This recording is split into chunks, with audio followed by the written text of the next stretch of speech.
You're a bit late coming home. Is everything okay? Don't tell me they gave you overtime again. Oh, shoot, Marie, I'm so sorry about this. There was actually an office outing after everyone punched out. I should have mentioned it to you. Oh, I see. I didn't know about that. I was just getting worried about why you weren't coming back. Well, if I don't come home, then you can probably just assume that I'm at some kind of office party or something like that, okay? There really isn't any need to worry about me at all. But anyways, we're about to head to our third bar for the night right now. Hold on a second. You mean that you've already gone to 2 bars tonight? Just make sure you don't drink too much tonight, Sam. I mean, is this really a drinking party for your work? Yeah, of course it is. Today's a big day, and we have a lot to celebrate tonight, so that's why we're all going out. And just what is being celebrated by everyone tonight, if I may? Well, we're just all celebrating how well we've all been doing with our work. I mean, even some of the most strict managers are here, and even they're congratulating us. I really don't think you understand what it means for those two to open up and even come to one of these things in the first place. I see. Well, I guess that all sounds like a good thing to me, right? I mean, I guess it really is a special night for you guys. Actually, did you know that it's only me and one other coworker who are doing the best numbers at the company right now? He's basically my rival at the office, but I just know that if I can really prove myself against him, that I'll finally get promoted to a management position. So that's why I'm only gonna have to work even harder from here on out. Wow, what a time to have a rival. I had no idea that things were so exciting for you at the office. But I guess that he must be pretty good if he's competing with you for the top spot in your division. He really is something. He basically graduated from the same level of school that I did, and we've been competing ever since we both joined the company around the same time. Oh, I see. Well, I guess at least the two of you are probably only pushing each other to work even harder, right? Yeah, but I think that's just all part of Mr. Davis's plan. He's always trying to pit us against each other so that we perform better. Although I guess given how I'm talking about this, I can't say that his strategy isn't working. And besides, if a big promotion is waiting at the end for me, then it'll all be worth it. And that also means that you can't exactly say that the system is unfair, so it's just you versus the other guy. Wow. Well, that Mr. Davis of yours sure sounds like he knows how to run a tight ship. And you were saying that he's actually there drinking with you all right now? Well, I mean, it is a celebration after all, right? You're right, I was just curious. So, do you have any idea around what time you'll be coming back home? Yeah, I'm still not so sure about that. I think that we'll probably just be drinking all the way until morning. Really? You're gonna be out that late? Are you sure that you're going to be okay doing that? Of course it's gonna be fine. I already said that I'd be okay, didn't I? I've been bracing my liver for it this whole time. If you say so. Just be careful, okay, Sam? Anyways, if you're gonna be staying out, then I'm probably going to bed. Yeah, that's probably a good call. You should go and get some sleep if you can. In fact, why aren't you asleep already? Well, I really couldn't get to sleep at all because Daisy kept waking up and crying all the time. I don't know what was going on. I can't remember the last time she was crying that bad.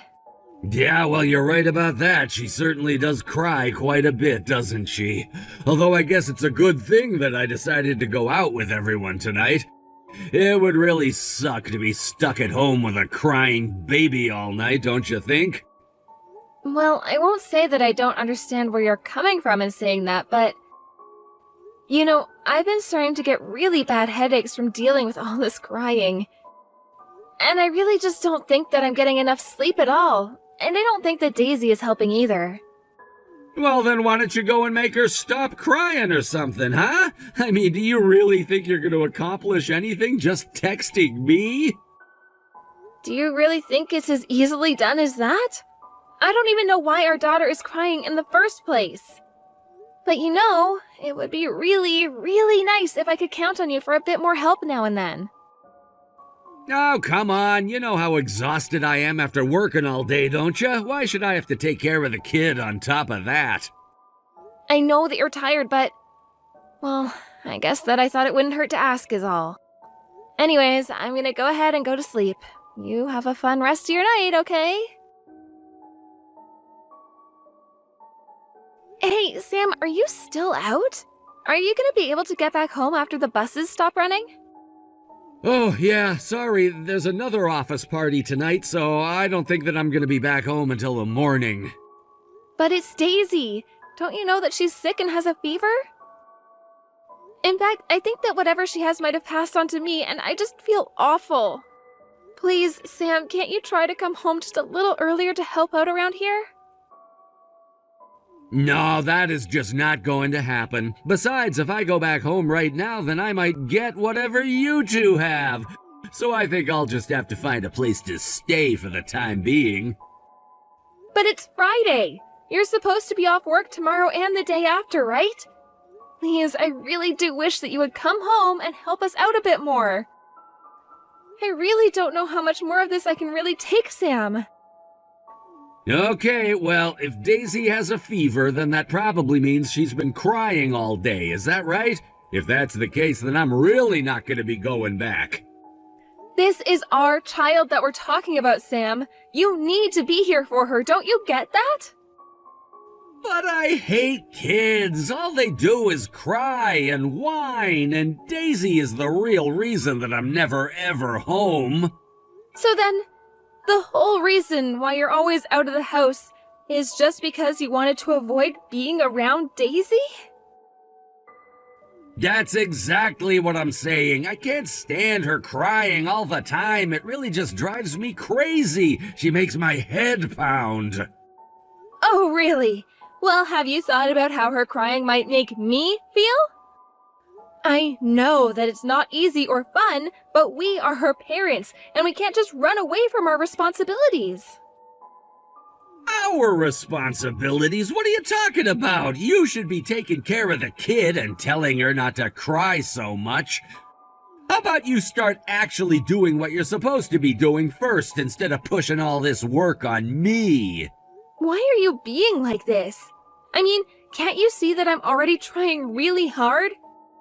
You're the one going out drinking with your friends every night. How is that responsible? Why can't you just work with me a little bit on this? Is that really so bad for you? You really just don't get it, do you? These work parties are still part of the job. It's all connected. This is one of the few chances that we have several departments gathered and we're all able to communicate with each other. Not only that, but we all work very hard and deserve a break now and then. I really am not sure about that. I mean, I think that you might just want to drink with your friends. But I really don't think that I can stand living like this. Besides, aren't you worried for your health if you keep drinking at this rate? There you go, talking about things you don't understand again. You don't even work, so it's no wonder you're so weak. But unlike you, I actually work hard every single day, and so that means that I need to drink in order to release tension, although I'm not surprised you wouldn't understand.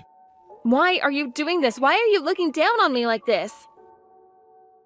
I thought that we were partners. Can't we just try to get along and help each other?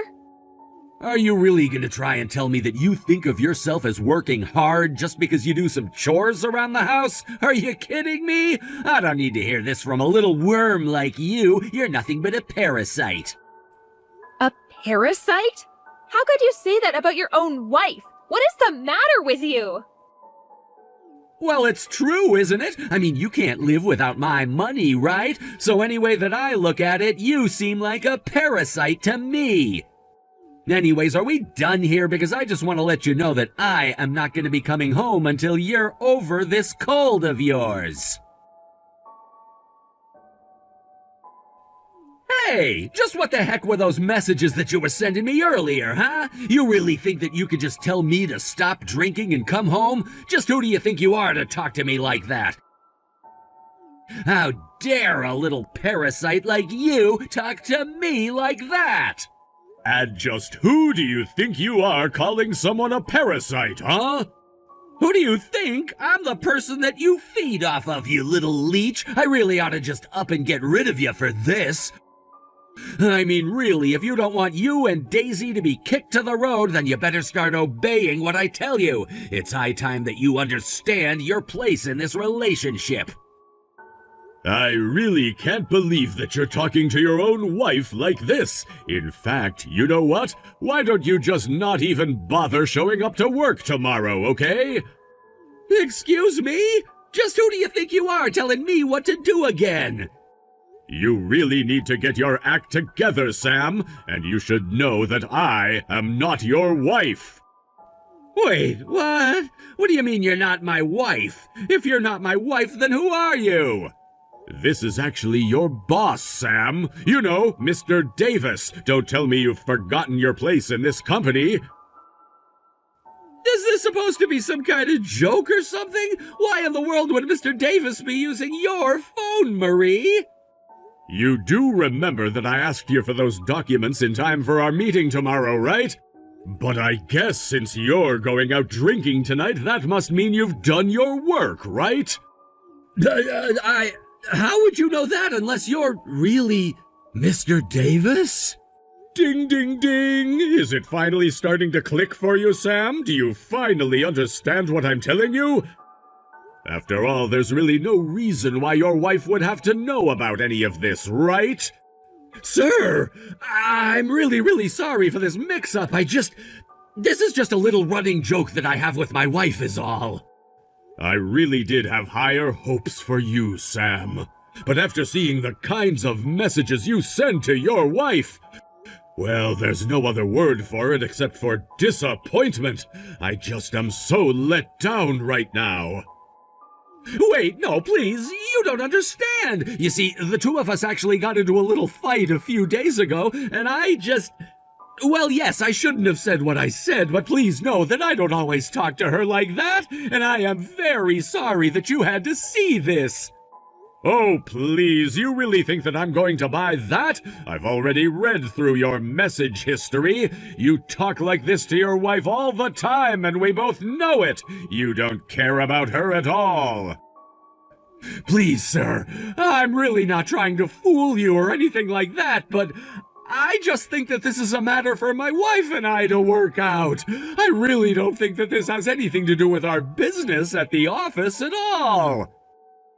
You wish it was that simple, but I'm not just upset with you for how you've been treating your wife.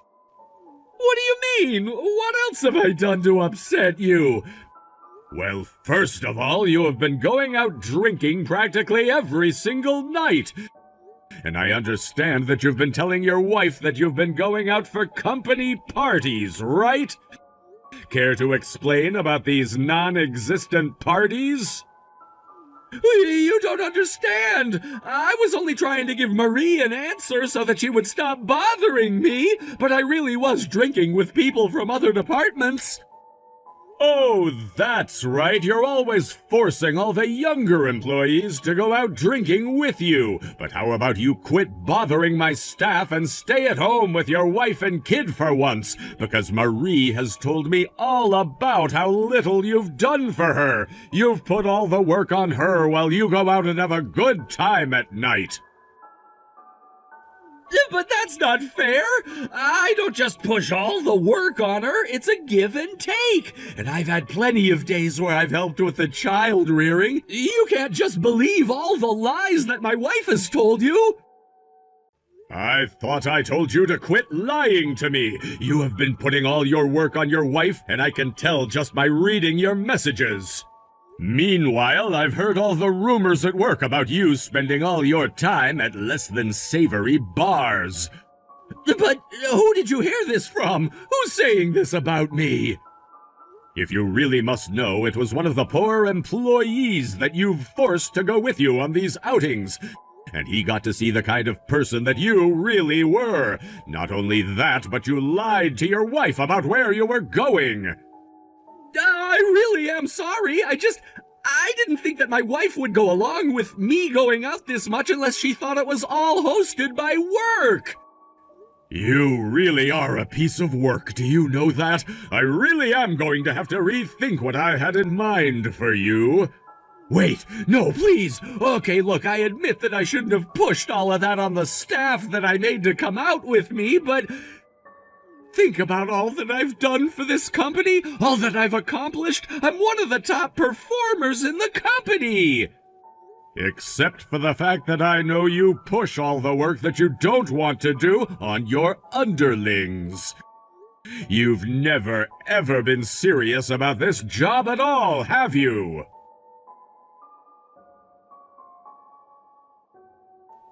Hey! Where did you go? Where are you? Why is all your stuff missing from the house? I am taking Daisy and I'm going back to my parents' house if you must know. I can't take this anymore and I'm leaving. Do you get it? Is this supposed to be some kind of joke? How could you do this to me? Oh, please, you know that you left me no choice. I'm not going to change my mind, so don't bother. You still have a lot of explaining to do. Just why in the world was Mr. Davis texting me from your number? Why were you two together? If you must know, we were actually in a cafe not far from your office. And it felt so nice to finally have someone listen to me about all that I was worried about. What does this have to do with anything? I actually sent him an email from your work email. I told your boss a bit about how you were treating me, and he agreed to meet me in secret. I told him all about how you're always out of the house drinking and never at home to take care of Daisy. Not only that, but Mr. Davis also told me about how you lied about all those company parties. How could you do this to me? You betrayed me, and now you've gotten me in serious trouble with my boss. Have you gone crazy or something? Sam, you can't blame me for this at all. You can only blame yourself for this. I told you that dealing with Daisy's nightly crying was really driving me crazy and that I was starting to reach my limits. Meanwhile, you walk around and act as if you're a good husband when you're not at all. It's no wonder your boss was so disappointed in you when you had built up such a different persona for yourself at work. What do you know? You don't even work! And now you've gone and made my going to work so much more awkward! How am I supposed to make this up to my boss, huh? Make it up to my boss? What about me? Besides, this is a mess all of your own making, so why don't you start by apologizing to me? Do you have any idea how long it took to build up that much trust in my office? You've blown everything up! You have had so much time where you could have changed your behavior. I warned you over and over again that I was reaching my limits and that I was under a lot of stress. What did you think was going to happen when you were never at home to help me? But I didn't think that you would go and do this to me. You weren't supposed to stab me in the back like this. I thought that I could trust you. You're my wife. You're supposed to be there for me. I was there for you, Sam. You weren't there for me, though. I tried to be a good wife to you and a good mother to our child, but now it's clear to me that I had always been doing all the work.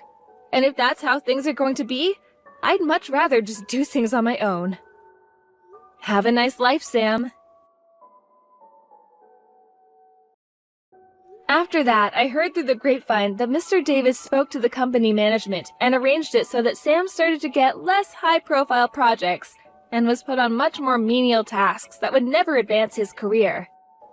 Sam quickly realized what was going on and could only watch as his access to the corporate ladder was cut off. Although not wanting to quit and start over from the bottom, I heard that Sam is still working at the same place. I can only assume that the rival he had mentioned to me surpassed him and is now probably supervising him. I know it isn't what Sam wanted, but I'm sure it was good for the company. Some years later, I heard that Sam's company had to be restructured and that Sam was let go in the process. By then, Sam and I had finished our divorce and he was paying me child support for Daisy. After hearing that he had been fired, however, I told him I had gotten remarried and didn't need his money anymore. Now I live a quiet, happy life with a loving husband and my daughter who adores him. Obviously, I wasn't happy about how things ended with Sam. But by the time things were falling apart, I was actually walking out. I knew I had made the right decision. As for my daughter Daisy, if she wants to build a relationship with her father in the future, I won't stand in her way. But for now, I only want to make sure that she is raised in a loving family. Thank you for watching. If you like this video, please give it a thumbs up and don't forget to subscribe to see more content like this.